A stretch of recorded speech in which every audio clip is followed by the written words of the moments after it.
Good morning, Namaskar. My name is Krishna, and I want to talk about my book VIRIAH.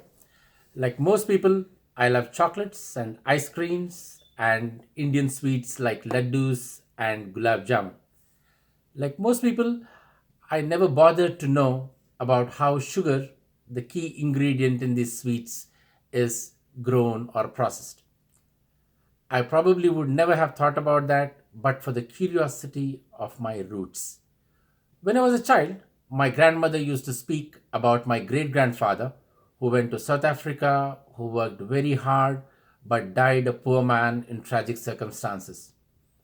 I was curious to know about my great grandfather, but we did not have any photographs or records. All I had was my stories from my grandmother.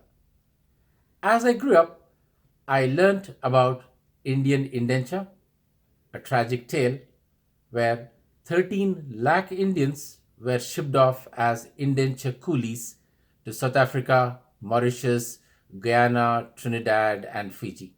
Yes, that's 13 lakh Indians. The life of a indenture coolie was very close to that of a slave. You would work 14 to 16 hours from dawn to dusk.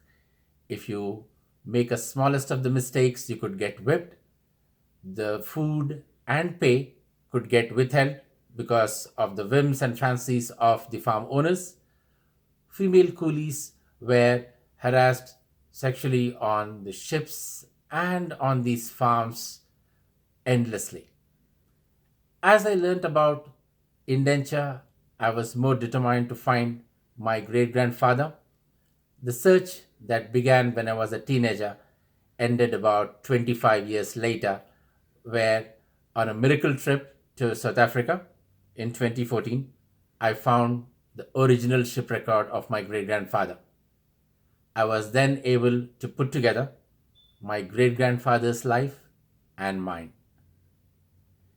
As I started writing the book, I realized that there are about 45 lakh Indians in these countries today.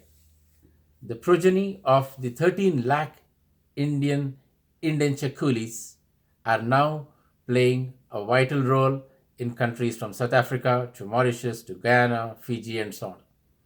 So some of them include V.S. Naipaul, a Nobel Prize winner in literature, great cricketers like Alvin Kalicharan or Shivnarine Chanderpaul, the world number one golfer Vijay Singh, or a lot of prime ministers in Mauritius. This book, Viraya, is about my lifelong search for my great grandfather, about the Indian indenture system, and the role of British colonialism and of Gandhiji in South Africa.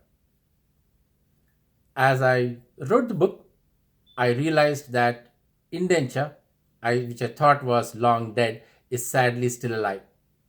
In the Middle East today, you have millions of poor laborers from India, Bangladesh, and other countries who toil under extreme hot conditions from dawn to dusk. They can get whipped for mistakes. The conditions are pretty much the same that were there 150 years ago. The kafala system, as it's called in the Middle East, is something very few people think about. All you can see is gleaming malls and shiny skyscrapers. Hope you will get my book. You can get it on Amazon or Flipkart or Barnes and Noble. Search for VIRIAH. And as I said, the book is about my lifelong search for my great grandfather, the sad story of Indian indenture, and some information of kafala. Thank you so much for your time and hope you like my book. Namaste.